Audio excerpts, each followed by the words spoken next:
નમસ્તે મિત્રો, સ્વાગત છે એકવાર ફરીથી મારા જે યુટ્યુબ ચેનલમાં. આજે ફરીથી આપણે મળ્યા છીએ સાયટિકા પેઇન માટે કે જે આપણે ઘરે એક્સરસાઇઝ કરીશું. તો કઈ એક્સરસાઇઝ કરશો તો તેમાં તમને એ દુખાવામાંથી રાહત મળશે.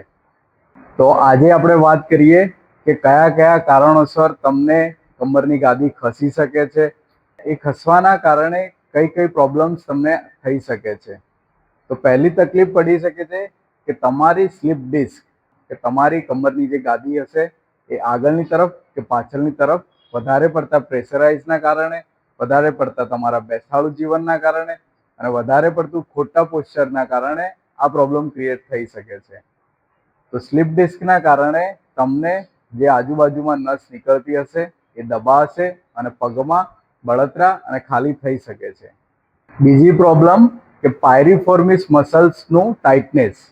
આ એક મસલ એ છે કે જે તમારા હિપ બોનમાંથી ઓરિજિન થઈ અને તમારા થાપાના ભાગ સુધી આવે છે. આ મસલ્સની નીચેથી સાયટિક નર્વ નીકળે છે કે જે આપણા શરીરની સૌથી જાડામાં જાડી નસ છે.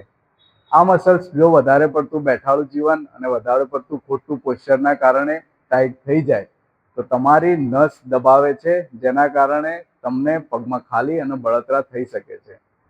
ત્રીજું રીઝન બેડ પોસ્ચર, કે જો તમે આખો દિવસ કમ્પ્યુટર વર્ક કરતા હો, મોબાઈલ વાપરતા હો, જો તમારે બેઠાડું જીવન હોય અને એ જ પોઝિશનમાં તમે ખોટી રીતે બેસી લાંબો સમય સુધી કામ કરી રહ્યા છો તો તમારા કમર ઉપર લોડ પડે છે અને કમરના સ્નાયુ અને પેટના સ્નાયુ નબળા પડવાના કારણે તમને કમરની ગાદી ખસી શકે છે. ચોથું રીઝન કે તમારા મસલ્સની વીકનેસ.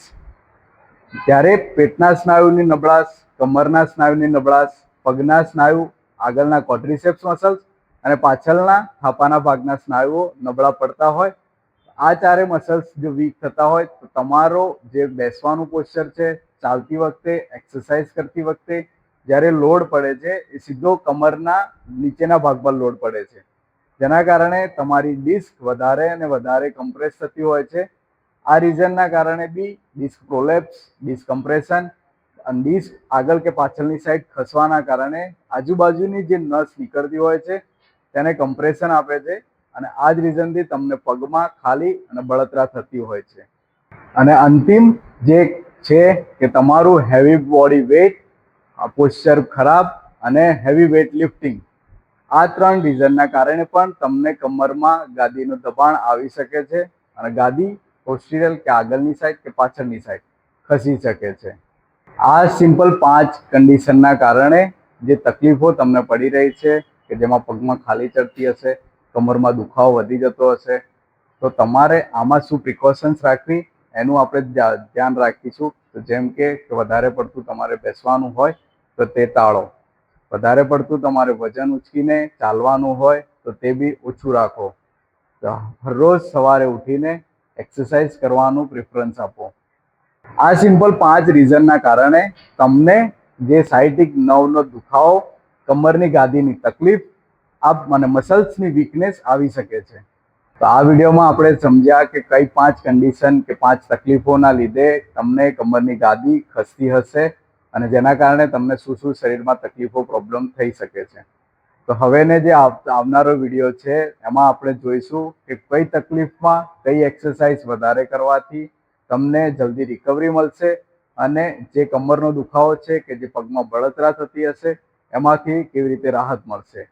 તો જોડાયેલા રહો મારી સાથે, મારી યુટ્યુબ ચેનલમાં. આ જ રીતે અપડેટ્સ નવી નવી તમને મળતી રહેશે. તો સબસ્ક્રાઇબ કરવાનું ભૂલતા નહીં અને બેલ આઇકનને પ્રેસ કરી લો, જેથી કરીને નવી નવી અપડેટ્સ તમને મળતી રહે. Thank you.